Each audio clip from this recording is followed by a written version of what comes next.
Have you ever watched a neighborhood dictator destroy her entire life, face federal charges, and trigger a multi-million-dollar lawsuit, all because she was obsessed with 2 feet of water space?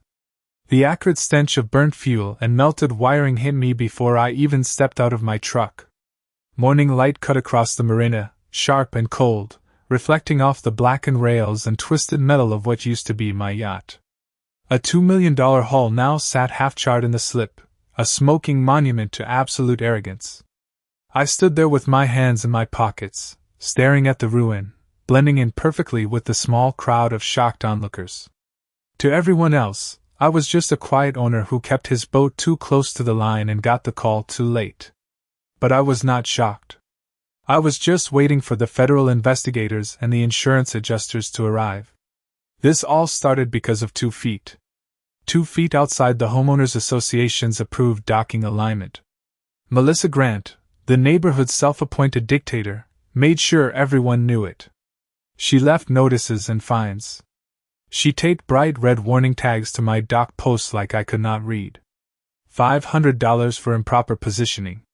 Another $500 for noncompliance. I never responded. I never argued. I never even took the tags down. That is exactly what got under her skin. People like Melissa do not just want rules followed. They want reactions. They want to feel the weight of their own petty control. When they do not get that reaction, they escalate. The last time I saw her before I left town, she stood on the dock in those oversized sunglasses with a clipboard in her hand, smiling like she owned the Atlantic. She told me if I did not move the vessel, she would handle it herself. I just nodded. I said nothing. Arguing with her was never the plan. Letting her act was. I left the next morning, drove 6 hours inland, turned my phone on silent, and waited for the trap to spring. Now, the smoke has finally cleared, leaving only a charred skeleton of carbon fiber and steel. My corporate attorneys have already filed the initial paperwork. This is not a $500 homeowners association fine. This is criminal trespassing, grand theft, and a massive civil liability claim that will bypass her insurance entirely and target her personal assets. Real control does not raise its voice. It does not print red tags. It just waits for the arrogant to prove exactly who they are, and then it hands them the bill. The memory of that night still plays perfectly in my mind as I watched the fire investigators sift through the wreckage.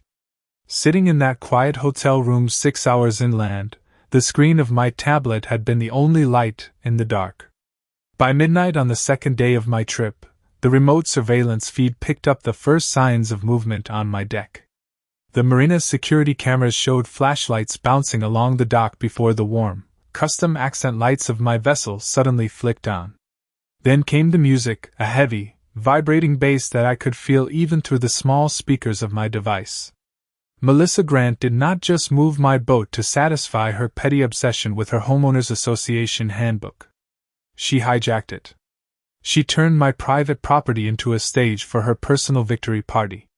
Within 30 minutes, she began posting live photos directly to the community's social media page, tagging the neighborhood council and calling it an official waterfront gathering. I watched her friends parade across the deck with drinks in hand, kicking off their shoes and stepping onto the custom teak flooring. That would cost more than her annual salary as a property manager, yet they treated it like a cheap boardwalk. What Melissa did not understand was that my yacht was never just a weekend luxury toy for a wealthy neighbor. It was a sophisticated, fully integrated system designed by a marine defense contractor. Every single square inch of the vessel was monitored by encrypted sensors. Every mechanical override was routed directly to my secure network. I sat back against my pillows and zoomed in on the high-definition stream, watching the disaster form in real time. The sheer volume of people she invited was already dangerous for a vessel rated for half that physical load. The remote diagnostics panel on the right side of my screen started flashing a steady yellow warning. The weight distribution was completely compromised as the crowd gathered near the stern bar. The guests were completely oblivious to the danger, but the automated stabilizers were already working double time to compensate for the uneven shifting. Melissa walked over to the helm station, her face illuminated by the green glow of the navigation displays. She was laughing, holding a cocktail in one hand while her other hand hovered over the complex control network. Someone in the crowd shouted for her to take the boat out into the open water for a quick cruise. She hesitated for a fraction of a second, basking in the cheers of her audience, and then she committed her first major criminal mistake. She pushed the electronic throttles forward.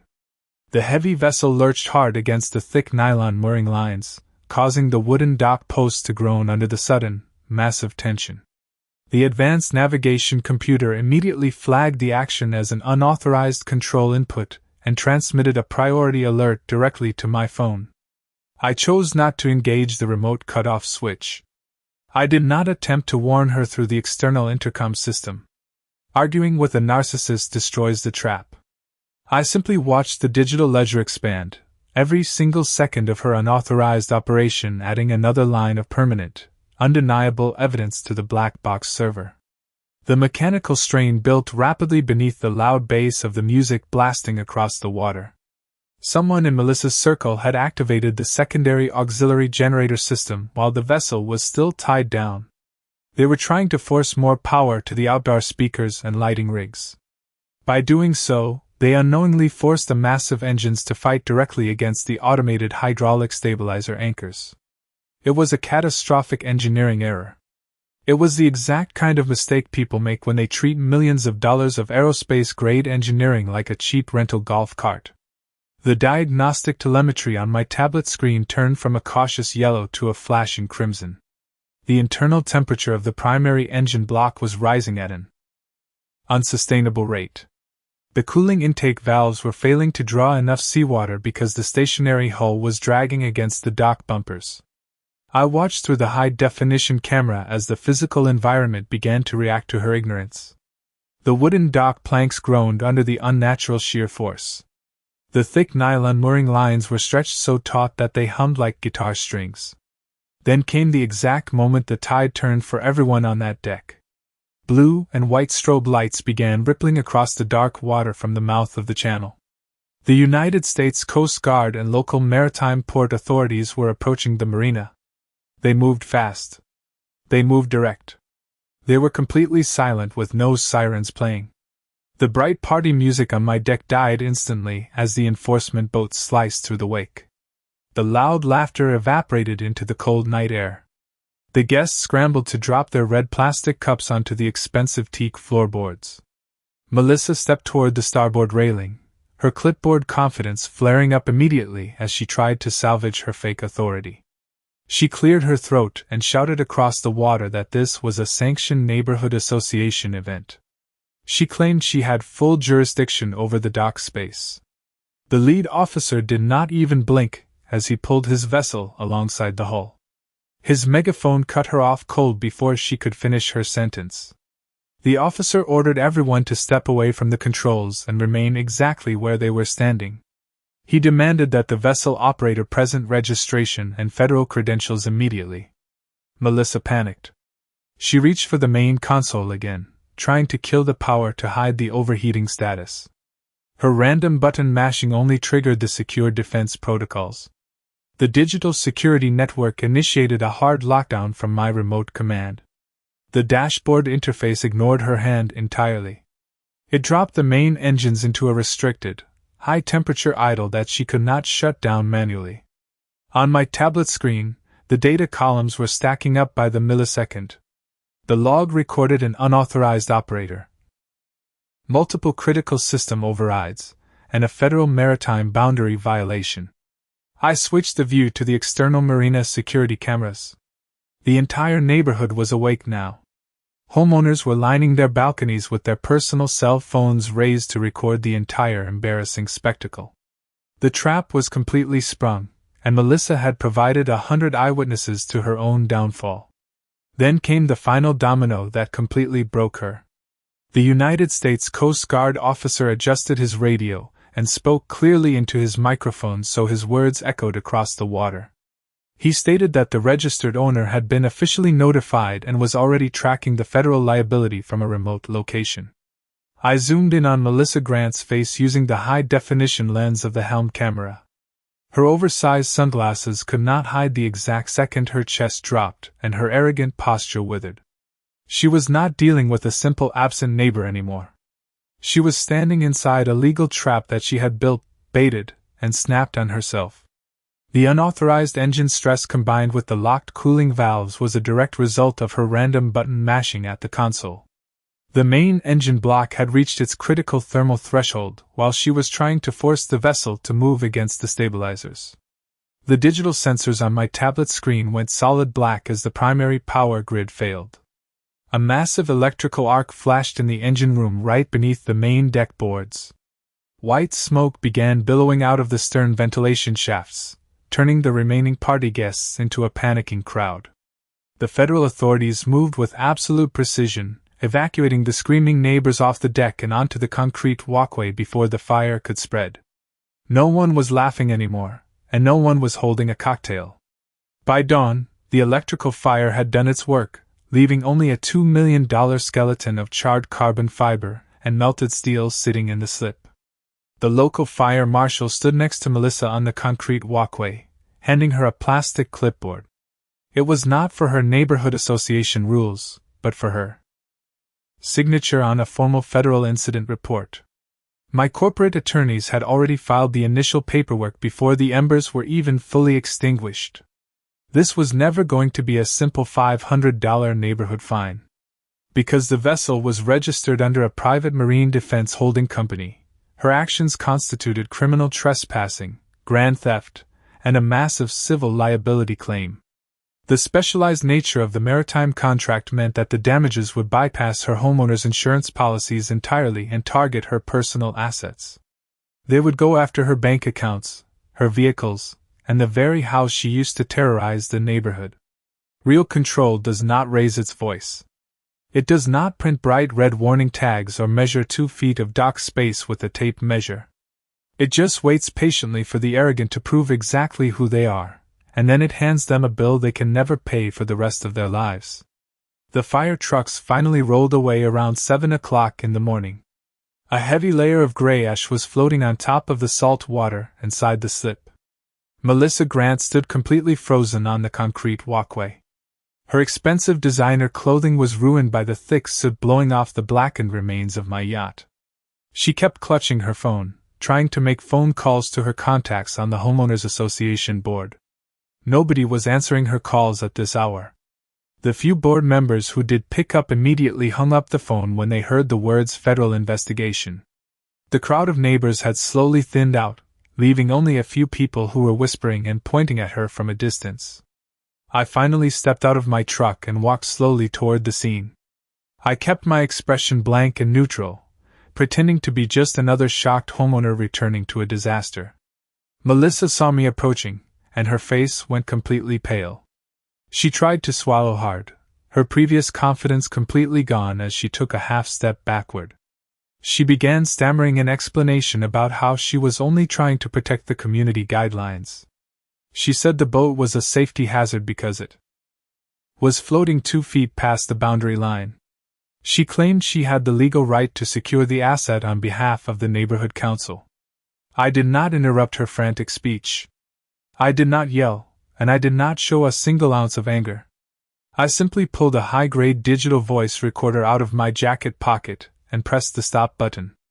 I had recorded every single word of her spontaneous confession.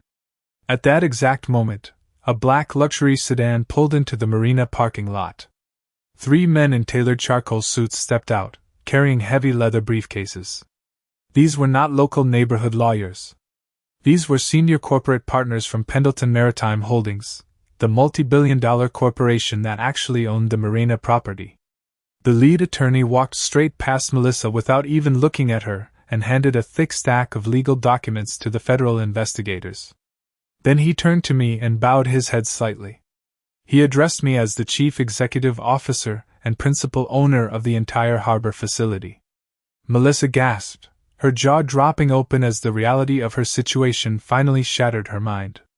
She had spent 2 years believing I was just an ordinary tenant she could bully with $500 fines. She had no idea she was living in a neighborhood built on land that my family investment fund owned completely. The lead attorney turned his attention toward her, his voice cutting through the morning air like an icy blade. He informed her that Pendleton Maritime Holdings was initiating an immediate asset freeze against her personal holdings. The corporate lawsuit was already being processed in the federal district court.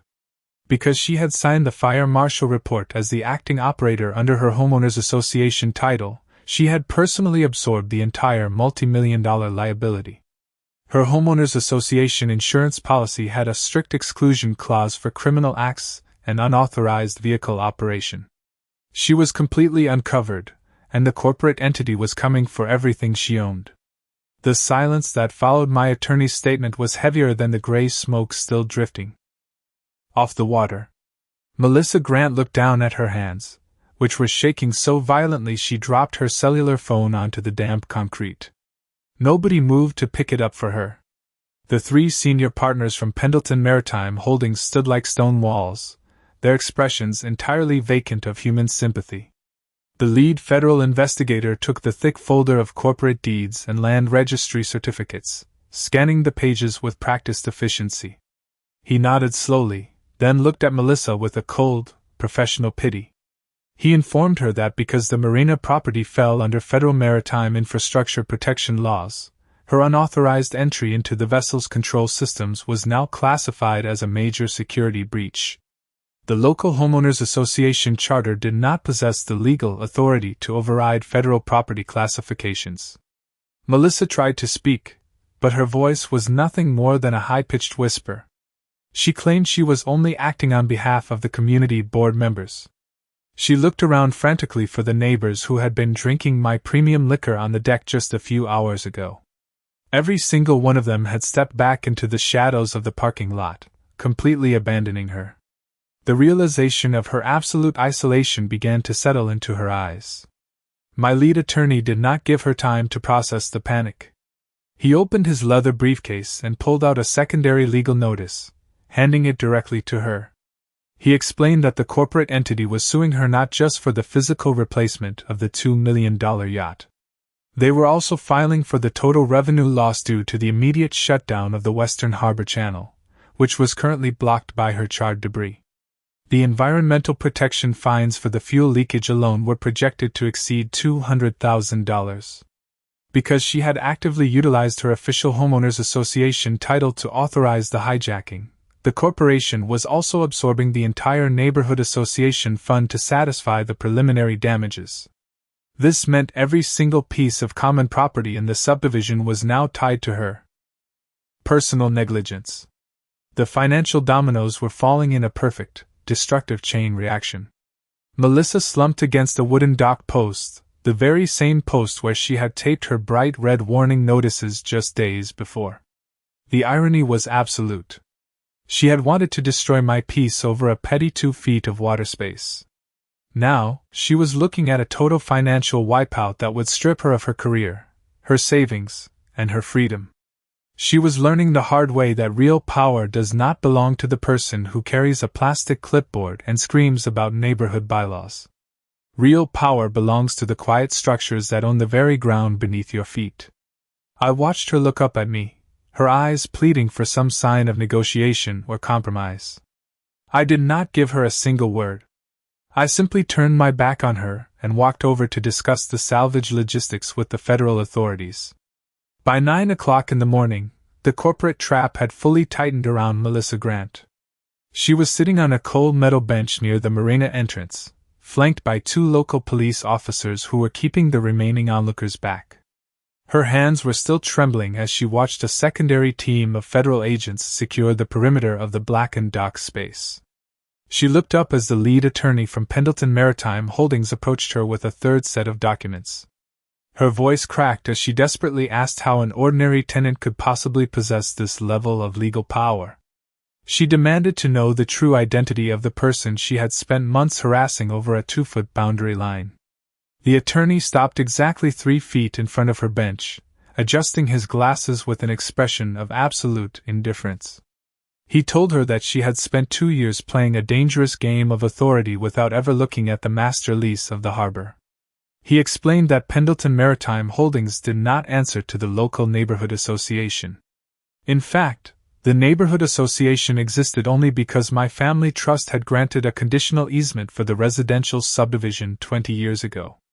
The corporate entity owned the water, the docks, the access roads, and the very utility lines feeding electricity to her own home. The attorney opened a leather-bound ledger and showed her the final page of the Harbor Corporation Charter. My legal name was printed at the top as the sole governor and majority shareholder of the parent company. Melissa stared at the signature block, her face draining of what little color she had left.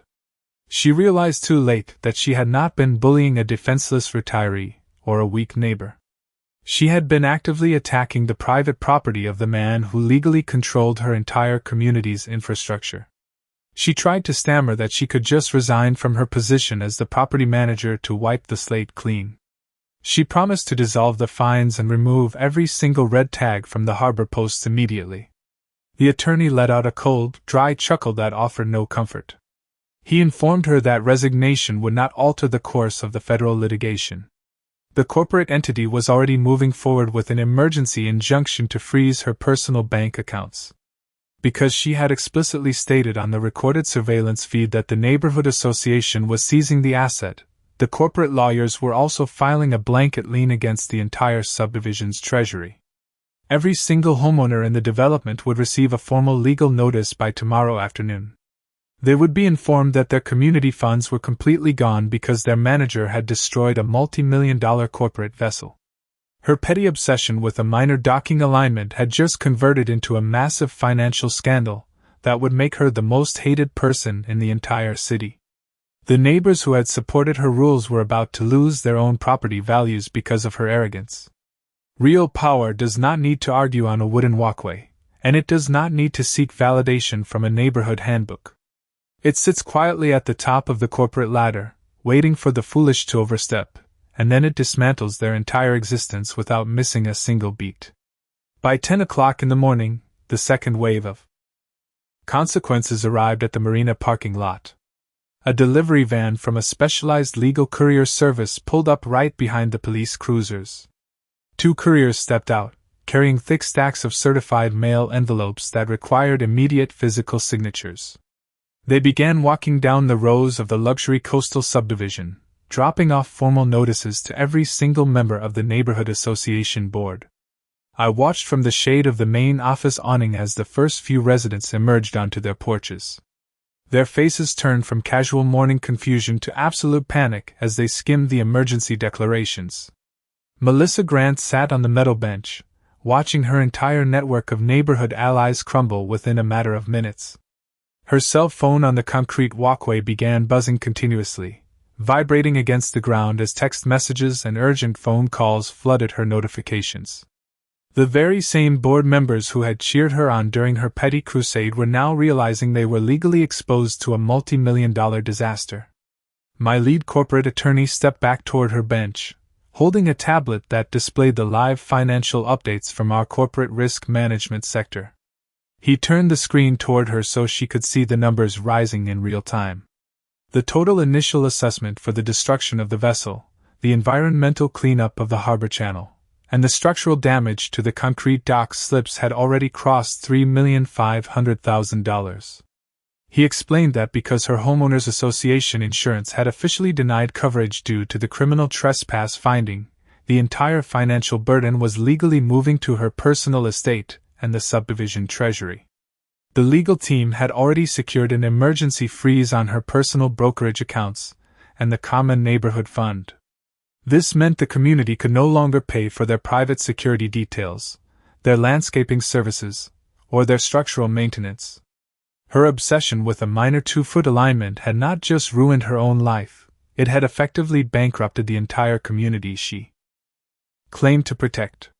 The local police officers stepped forward again as a flatbed tow truck entered the marina gates. They informed Melissa that her luxury sport utility vehicle, which was parked in the manager's designated space, was being officially seized as preliminary asset collateral under the federal court order. She did not even attempt to argue as the officers took her car keys from her plastic clipboard container. The performative power she had cultivated for years through petty fines and aggressive red tags was entirely gone. She was now nothing more than a central liability point in a corporate ledger. The neighbors she had invited to drink on my deck were already contacting independent defense attorneys, providing written statements that placed 100% of the operational blame directly on her shoulders. They were throwing her to the wolves to save their own bank accounts. Real control does not need to issue threats or play games with neighborhood handbooks. It simply allows the arrogant to bury themselves in their own paperwork, and then it seals the vault permanently. By 11 o'clock in the morning, the finality of the situation settled over the marina like the heavy gray ash resting on the water.